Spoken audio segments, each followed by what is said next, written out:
Good morning friends, কেমন আছো তোমরা সবাই? আশা করছি নিশ্চয়ই সবাই খুব ভালো আছো।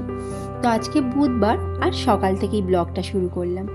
তো সকালে উঠেই আগে কাচাকুচি শুরু করে দিয়েছি, কারণ সকালে না কাচলে আবার জল চলে যাবে আর এক ঝামেলা হবে। তাই জন্য সকালে উঠে বিছানার চাদর, জামা কাপড় সব কিছু একেবারে কাচাকুচি করে পরিষ্কার করে নিলাম। নিয়ে জামা কাপড় চেঞ্জ করে একেবারে চলে এসেছি রান্নাঘরে। তো রান্নাঘরে এসে বাসন টাসন গুছিয়ে নিয়ে তো আজকে কি রান্না করব দেখো, আজকে রান্না করব কুমড়ো শাক। তো এই কুমড়ো শাকটা আগের দিন রাতেই আমি কেটে রেখেছিলাম, কারণ সকালে উঠে কাটতে গেলে না হয় না। এইসব শাক টাক হলে আগের দিন রাতেই কেটে ভালো করে বেছে রেখে দিই। তো সকালে উঠে খালি ধুয়ে নিয়ে এবার ভাবিয়ে নেব দেখো। তো কুমড়ো শাকটা ডাল দিয়েই বানাবো। তো কুমড়ো শাকটাও ভাবিয়ে নেব, এই সিটি দিয়ে নেব, প্রেশার কুকারে 2টো সিটি দিয়ে নেব। তারপর মটর ডালটাকেও সিটি দিয়ে সিদ্ধ করে নেব। তো ডাল দিয়ে করব কুমড়ো শাক। আর ভাতও আমি বসিয়ে দিয়েছি। তো সকাল সকাল রান্নার এত তাড়া থাকে না, কি বলবো। তো ডালটা একটু জল দিয়ে রাখি যাতে করে তাড়াতাড়ি সিদ্ধ হয়ে যায়। তো ততক্ষণ আমার শাকটা সিদ্ধ হোক, আমি ততক্ষণে ডালটাকে জলে ভিজিয়ে রাখি, তাহলে তাড়াতাড়ি হয়ে যাবে। আর আজকে বুধবার, আজকে আবার নিয়ে এসছে মাংস। তো সকালবেলা এরকম কোনো দিন আমাদের মাংস হয় না, রবিবার ছাড়া।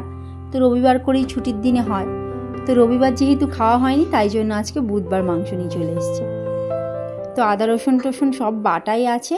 তো আলু কেটে তাড়াহুড়ো করে করছি। তো এত তাড়াতাড়ি মাংস সেরমভাবে কোনো দিন হয় না, তো আজকে করছি তাড়াহুড়ো করে। তো মাংসর আলুও ভাজলাম। আর ওখানে দেখো মাংসটাও ধুয়ে রেডি করে দিয়েছে আমাকে। আমি আবার পেঁয়াজ সব ভেজে তারপর মাংসটা দিয়ে আর কষাবো।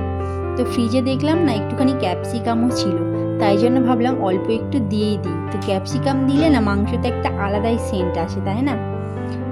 ওখানে ওদিকে মাংসটা কষা হচ্ছে আর এদিকে আমি ডালটা এই লাউ শাক, কুমড়ো শাকটা করছি। তো আমি ওখানে আলু দেখো ভেজে মশলা দিয়ে তারপর ডাল দিয়ে দিলাম, আর তারপর কুমড়ো শাক সিদ্ধটাও দিয়ে দিলাম। দিয়ে এটা এবার কড়াইতে হবে, আর স্বাদ মতো তো নুন মিষ্টি দিয়েই দেব। আর এদিকে দেখো আমার মাংসটা প্রায় কষানো হয়েই এসছে। এবার আমি জলটা ঢেলে দেব। তো ও স্নান করে নিয়েছে, খাওয়া দাওয়া করে নিচ্ছে দেখো। তো আমার এখনো মাংস এখনো হয়নি। তো ওই কুমড়ো শাকটা দিয়ে ভাত খাচ্ছে। আর ওই যে হাঁড়িটা দেখলে ওটাই আছে মাম্মার জল ফোটানো। তো জলটা এখনো ঢালা হয়নি। তো মাংসটা দেবো বলে খুললাম, তো দেখলাম মাংসটা এখনো একটু বাকি আছে। তাই জন্য বললাম একটু পরেই একেবারে খেও, তো একটু আস্তে আস্তে খাও। তো মাম্মাকে এখানে দিয়ে দিয়েছি ডিম সিদ্ধ। তারপর তো আমার রান্না বান্না হয়ে গেছিলো। তো খেয়ে টিফিন নিয়ে অফিসেও চলে গেছে। আমি এখানে রান্নাঘরটা একটু পরিষ্কার করে নিচ্ছি, গ্যাস ট্যাস মুছে সব পরিষ্কার করে নিয়ে তারপর চলে এসেছি ওপরের ঘরে। তো ওপরের ঘরে আমি বিছানার চাদরটা চেঞ্জ করব আজকে। তো অনেক দিন থেকেই কাচবো হচ্ছিল, তো বৃষ্টির জন্য হচ্ছিল না, তাই জন্য আজকে ভাবলাম তুলেই ফেলি। তো কাচার ভিডিওটা আমি আগে দিয়ে ফেলেছি, তারপর আমার বিছানা তোলার ভিডিওটা এসছে। তো একটু আগে পরে হয়ে গেছে, কারণ আগে পরে করেছিলাম তো তাই জন্য। তো আমি এখানে চাদরটা তুলে চাদর ভালো করে পেতে দিলাম। তো ভালো করে এই পাতবো আর এই আমার মাম্মা এসে ঘেঁটে দেবে। মানে কতক্ষণ যে বিছানাটা ঠিকঠাক থাকে তার ঠিক নেই। তো আমি এই গুছিয়ে রাখবো আর ও খালি ঘাঁটবে। মানে এত খাটের মধ্যে লাফালাফি করে, তো চাদর সব খুলে চলে যায়, আবার আমাকে পাততে হয়। তো সকাল থেকে তাড়াহুড়ো করে রান্না বান্না সব করলাম। তো এখন এবার এখানে এসে বিছানাগুলো তুলছি, না হলে এখন না করলে আর হবেই না। কারণ আবার আমার মেয়েটাকে স্নান করাবো, খাওয়াবো, তো অনেক কাজ পড়ে আছে। তাই জন্য এই সময়টা ভাবলাম কি একটু দেরি হোক, আমি বরং চাদরটা চেঞ্জ করে নিই, না হলে আর হবেই না। আর এখন যা ওয়েদারের অবস্থা, এই বৃষ্টি আর এই রোদ, কখন যে আকাশটা কিরকম রূপ ধারণ করে তার ঠিক নেই।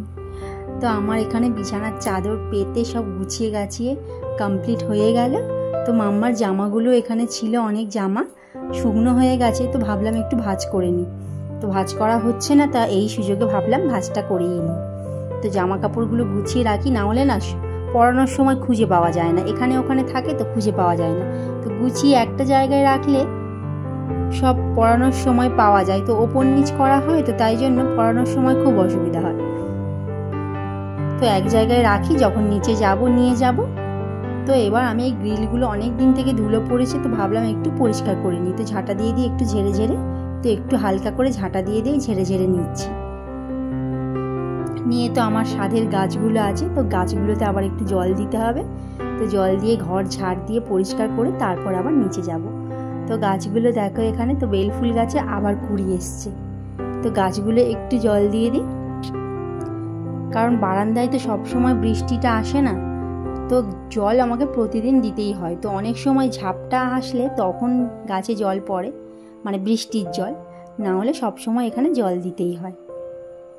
তো দেখো জল দিয়ে এখানে এসছি নিচে, ও আর ওর দাদা ভাই দেখো তো রেজার লাইট নিয়ে দুজনে খেলছে। রেজার লাইট নিয়ে আলো ফেলছে আর ও ধরছে। তো এই হচ্ছে দুজনের খেলা।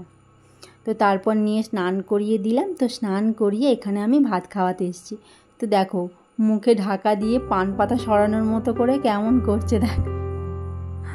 তো কী সব খেলা, টিভি দেখে, টিভিতে গানগুলো দেখে আর এইসব শিখছে।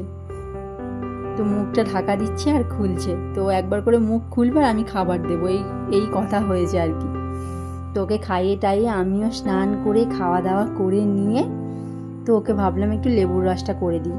তো লেবুটাও কবে নিয়ে এসছে, তো রস করা করে করাই আর হয় না। ফ্রিজে থাকলে না কোনো জিনিস মানে বেরই করা হয় না, ওই ফ্রিজেই যেন পড়েই থাকে। তো আজকে ভাবলাম না করতেই হবে, এই করে করে আমার আর করাই হচ্ছে না, তাই জন্য আজকে বের করলাম। করে ভাবলাম যতই দেরি হোক আজকে লেবুর রসটা করবোই। তো প্রতিদিন দেরি হয়ে যায় বলে আর করা হয় না। তো দেখো আমার মাম্মাও এসে পড়েছে দুষ্টুমি করতে।